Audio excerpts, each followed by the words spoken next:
దేవునికి స్తోత్రం.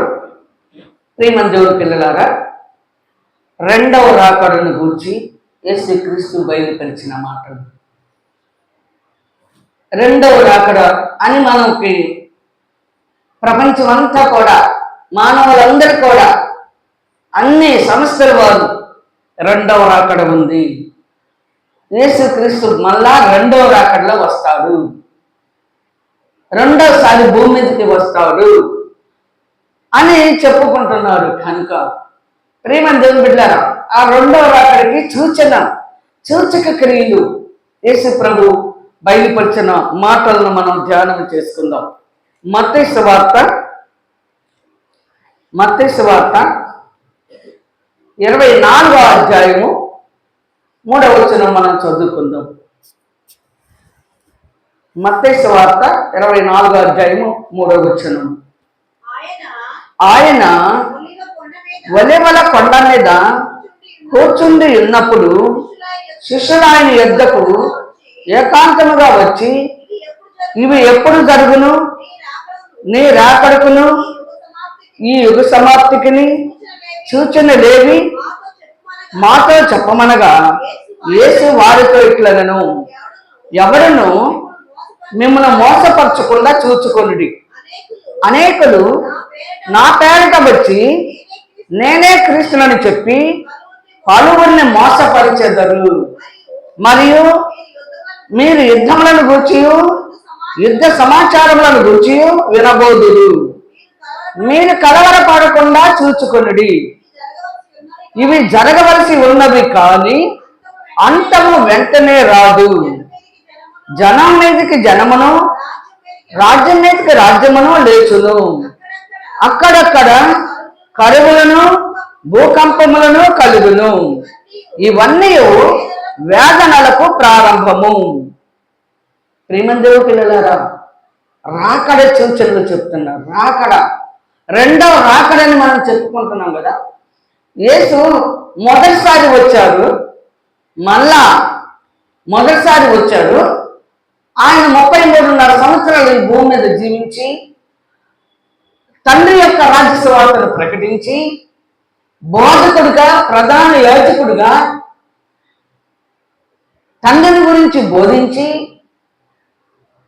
తండ్రి నా పిల్లల కోసం నువ్వు ప్రాణం పెట్టి రావాలి, కుమారుడా నా పిల్లలు అపవాది చేత పాపముల పండిపోయి ఉన్నారు కనుక వాడి పాపములను బట్టి నాతో కనెక్షన్ లేదు, పాపములతో పండి ఉన్నారు కనుక నాకు పిల్లలుగా ఉండటానికి నాకు ఇష్టం లేదు.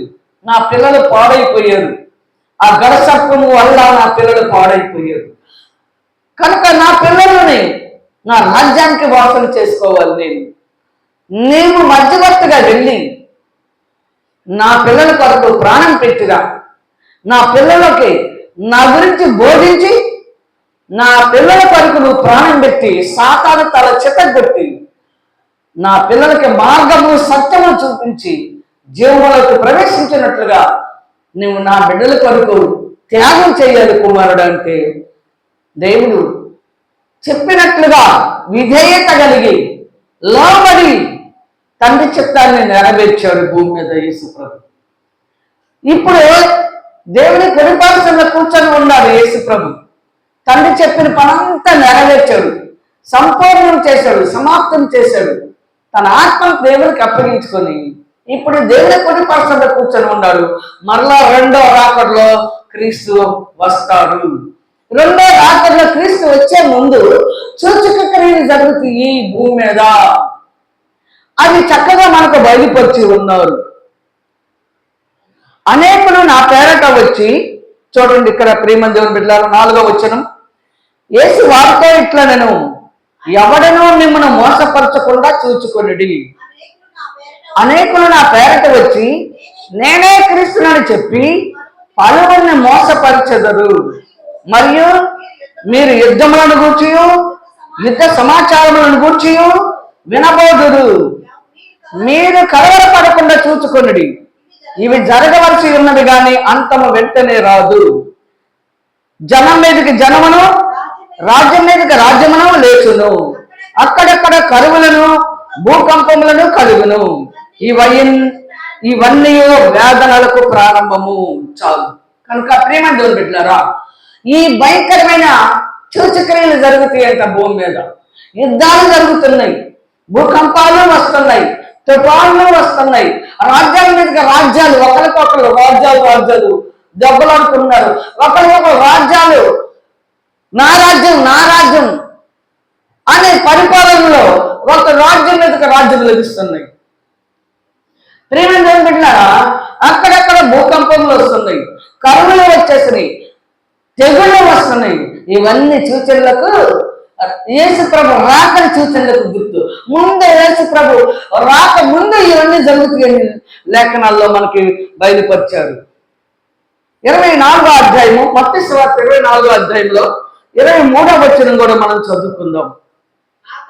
ఆ కాలమందు అంటే ఇప్పుడు యేసు ప్రభు 2000 సంవత్సరాల క్రితమే వచ్చి వెళ్ళిపోయాడు. ఇప్పటికి ఎన్ని సంవత్సరాలు జరిగిందో చూసారా? అప్పుడే చెప్పాడు యేసు ప్రభు, ఆ కాలమందు ఎవడైనాను ఇదిగో క్రీస్తు ఇక్కడ ఉన్నాడు, అక్కడ ఉన్నాడని చెప్పిన ఎడల నమ్మకుడి. అబద్ధపు క్రీస్తులను, అబద్ధపు ప్రవక్తలను వచ్చి సాధ్యమైతే ఏర్పరచబడిన వారిని సహితము మోసపుచ్చుటకై గొప్ప సూచక్రియలను మహత్కార్యములను కనపరచెదరు. ఇదిగో ముందుగా నేను మీతో చెప్పి ఉన్నాను. కాబట్టి ఎవడైనాను ఇదిగో అరణ్యంలో ఉన్నాడని మీతో చెప్పినను వెళ్ళకుడి. ఇదిగో లోపల గదిలో ఉన్నాడని చెప్పినను నమ్మకుడి. మెరుపు తూర్పున పుట్టి పడమటి వరకు ఎలాగ కనబడనో అలాగే మనిషి కుమారుని రాకడను ఉండును. పీనుగ ఎక్కడ ఉన్నదో గద్దలు అక్కడ పోతుంట. సత్యద వాక్యం ఎక్కడుంటే అక్కడ విశాల మార్గం అంట. ఎక్కడ సత్యద వాక్యం ఉంటుందో, ఎక్కడ పనికిరాని వాక్యం ఉంటుందో, అక్కడ క్రీస్తున్నారు, ఇక్కడ క్రీస్తున్నారు, అక్కడ క్రీస్తున్నారు, ఇక్కడ క్రీస్తున్నారు అని ఎవరైతే చెప్తారో ప్రేమ దేవుని పిల్లలారా, అక్కడ గొప్ప సూచక్రియలు మహత్కార్యాలు జరిగిస్తారంట. అరణ్యంలో ఉన్నారంటే మీరు నమ్మద్దు. వాక్యం లేని జనుల మధ్య యేసు ప్రభు ఉంటారా? లోన గదిలో అంటే ఏమన్నా బొమ్మ? యేసు ప్రభు లోన గదిలో పోయి దండం పెట్టుకుని గదిలో ఉన్నాడు అంటానికి? ఇవన్నీ కూడా సూచక్రియలు. ప్రేమ దేవుని బిడ్డలారా, వీటిని నమ్మద్దు అంటున్నారు. అక్కడ క్రీస్తున్నాడు, ఇక్కడ క్రీస్తున్నాడు అని ఎవరైనా మీకు చెప్పిన ఎట్లా మీరు నమ్మకుడి. అబద్ధపు క్రీస్తులను, అబద్ధ ప్రవక్తలను వచ్చి సాధ్యమైతే ఏర్పరచబడిన వారిని సహితము మోసపుచ్చుటకై గొప్ప సూచక్రియలను మహత్కార్యములను కనపరచెదరు. ఇదిగో ముందుగా నేను మీతో చెప్పి ఉన్నాను. కాబట్టి ఎవరైనాను ఇదిగో అరణ్యంలో ఉన్నాడని మీతో చెప్పినను వెళ్ళకుడి. అరణ్యం అంటే ఏంటో తెలుసా? వాక్యం లేని జనుల మధ్య. వాక్యం లేని జనుల మధ్య ఎలా ఉంటాడు యేసు ప్రభు? అందుకే దేవుడు అయ్యాడు యేసు ప్రభు. ప్రేమ బిడ్డలారా, దేవుడు యెహోవా, ఆయన కుమారుడు యేసు. ఇతడు నా ప్రియ కుమారుడు, ఇతని మీద నేను ఆనందిస్తున్నానని ముందుగా చెప్పేశాడు. ఆయన సాక్ష్యం ఇచ్చాడు కుమారుడు గురించి. నువ్వు దేవుడు చేస్తున్నావంటే నువ్వు అరణ్యవాసివే. నువ్వు అరణ్యవాసం అంటే వాక్యం లేని జనుల మధ్య అరణ్యవాసుగా ఉన్నావు. వాక్యం లేని జనులు అని అర్థం. వాళ్ళే యేసు ప్రభు దేవుడైపోతే నువ్వు నమ్మద్దు. అబద్ధ ప్రవక్తలు, అబద్ధ బోధకులు సాధ్యమైతే ఏర్పాట్లో ఉన్న వారిని కూడా మోసపుచ్చుటకు గొప్ప సూచక్రియలు మహత్కార్యములు జరిగిస్తారని చెప్తున్నారు. మత్తయి సువార్త 24వ అధ్యాయము 42వ వచనం కూడా మనం చదువుకుందాం. కావున ఏ జనము మీ ప్రభు వచ్చునో మీకు తెలియదు కనుక మెలకువగా ఉండుడి. ఏ జామున దొంగ వచ్చునో ఇంటి యజమానునికి తెలిసి ఉండని ఎడల అతడు మెలకువగా ఉండి తన ఇంటికి కన్నమ వేయనీయుడని మీరు ఎరుగుదురు. మీరు అనుకునే గడిలో మనిషి కుమారుడు వచ్చును కనుకనే మీరు సిద్ధముగా ఉండుడి. యజమానుడు తన ఇంటి వారికి తగిన వేళ అన్నమ పెట్టుటకు వారి పైన ఉంచిన నమ్మకమైన వాడును బుద్ధిమంతుడైన దాసుడు ఎవరు? చాలు. ప్రియమైన దేవుని బిడ్డలారా, ఆ కావున ఏ జనమని ప్రభువు వచ్చునో మీకు తెలియదు గనక మెలకువగా ఉండండి.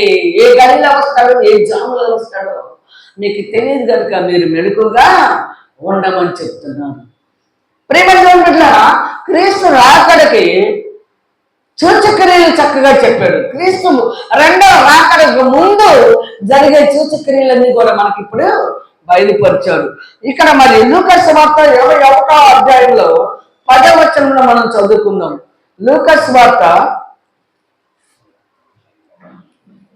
21వ అధ్యాయము 10వ వచనం మనం చదువుకుందాం. మరియు ఆయన వార్త ఇట్లనెను, జనం మీదకి జనమును రాజ్యం మీదకి రాజ్యమును లేచును. అక్కడక్కడ గొప్ప భూకంపములు కలుగును, తెగుళ్ళును కరువులను తటస్థించును. ఆకాశము నుండి మహా భయోత్పాదములను గొప్ప సూచనలను పుట్టును. ఇవన్నీ జరగక మునుపు వారు మిమ్మల్ని బలత్కారముగా పట్టి నా నామం నిమిత్తము మిమ్మల్ని రాజుల యొద్దకును అధిపతుల యొద్దకును తీసుకొని పోయి సమాజ మందిరములకును సరసాలకును అప్పగించి హింసింతురు. ఇది సాక్షార్థమై మీకు సంభవించును. చూసారా ప్రియమైన దేవుని బిడ్డలారా, ఇక్కడ లూకా వైద్యుడు కూడా, లూకా దేవుని సేవకుడైన లూకా వైద్యుడు కూడా యేసు ప్రభును బయలుపరిచిన మాటలు మనకు చక్కగా బయలుపరిచాడు. యేసు ప్రభు చెప్పిన మాటలు రాకడిని గురించి ముందుగా ఏమి జరుగుతాయో, యేసు ప్రభు రాకకు ముందు జరిగే సంగతులన్నీ కూడా ఆ కాలము మరి యేసు ప్రభు ఎప్పుడు వస్తాడో ఆ సూచక క్రియలను బట్టి మీరు రాకడ సమీపముగా ఉన్నదని తెలుసుకొనుడి. కనుక చూడండి ప్రియమైన దేవుని బిడ్డలారా, జనం మీదకి జనమును రాజ్యం మీదకి రాజ్యమును లేచును. అక్కడక్కడ గొప్ప భూకంపములు కలుగును, తెగుళ్ళను కరువులను తటస్థించును. ఆ కాలము నుండి ఆకాశము నుండి మహా భయోత్పాతమును గొప్ప సూచనలను పుట్టును. ఇవన్నీ జరగక మునుపు వారు మిమ్మల్ని బలత్కారముగా పట్టి నా నామము నిమిత్తము మిమ్మల్ని రాజుల యొద్దకును అధిపతుల యొద్దకును తీసుకొని పోయి సమాజ మందిరములకును చెరసాలకును అప్పగించి హింసింతుడు. ఇది సాక్షార్థమై మీకు సంభవించును. అందుకే యేసు ప్రభు చనిపోయి వెళ్ళిపోయిన తర్వాత 12 మంది శిష్యులు, ఒకడు యూదా ఇస్కరియోతు తప్పిపోయాడు, కానీ 11 మంది శిష్యులు 12 మంది మత్తయ్య అని అతన్ని చేర్చుకున్నారు 12వ వాడిగా. వీళ్ళందరూ కూడా హతసాక్షులయ్యారు. యేసు ప్రభు ముందుగానే చెప్పారు, హతసాక్షులయ్యారు. అందరికీ సాక్ష్యం ఉంది. తలకిందులుగా సిలువేయటం, మెడ నరికించడం, పొడిచి చంపడం, మరి చర్మము ఒలగటం. ప్రియమైన దేవుని బిడ్డలారా, మరి 12 మందికి సూచక్రియలు, మరి 12 మంది భయంకరంగా హతసాక్షులయ్యారు. కనుక మరి రాకడ సమీపించినప్పుడు, రాకడ యేసు ప్రభు రెండో రాకడలో వస్తాడు అనగా ముందు జరగబోయే సూచక్రియలన్నీ కూడా మనకు యేసు ప్రభు బయలుపరిచారు. కనుక మనము మెళకువగా ఉండి ప్రార్థన చేయాలి. మనం ఆయన విధులు కట్టడలు ఆజ్ఞలు శాస్త్రం ప్రకారం నడవాలి. యేసు ప్రభు చూపించిన మార్గములన్నింటిలో మనం నడుచుకోవాలి. యేసు ప్రభు దేవుని యొక్క సత్యంలో బోధించాడు, మనము ఆ సత్యంలో నడుచుకోవాలి. అప్పుడే మనం నిత్య జీవనకు వారసులం అవుతాం. కనుక రాకడి సూచనలు, యేసు ప్రభు రాక ముందు జరిగే సూచనలు మనకు బయలుపరిచారు. కనుక ఇప్పుడు జరుగుతున్నాయి, భూమి మీద అన్ని కూడా జరుగుతున్నాయి. ఇప్పుడు అన్ని యుద్ధాలు ఉన్నాయి, భూకంపాలు జరుగుతున్నాయి, రాజ్యం మీదకి రాజ్యము, మనుషుల మీద మనుషులు, ఎవరికి వారికే విరోధులు, శత్రువులు కూడా రాకడి సూచనలు జరుగుతాయని యేసు ప్రభు చెప్పాడు. కనుక నీవు నేను మనందరం కూడా సూచక్రియలు జరుగుతున్నాయి. కనుక క్రీస్తు రావటానికి సిద్ధముగా ఉన్నారు. కనుక మనమందరం కూడా సిద్ధపడి మెళకువగా ఉండి ప్రార్థన చేసుకుందాం. తండ్రి చిత్తాన్ని నెరవేర్చి తండ్రి రాజ్యంలోకి వారసులన్నట్లుగా సిద్ధపడి అనేక మందిని సిద్ధపరచుకుందాం. దేవుడు తన వాక్యము దీవించునుగాక. ఆమేన్, ఆమేన్.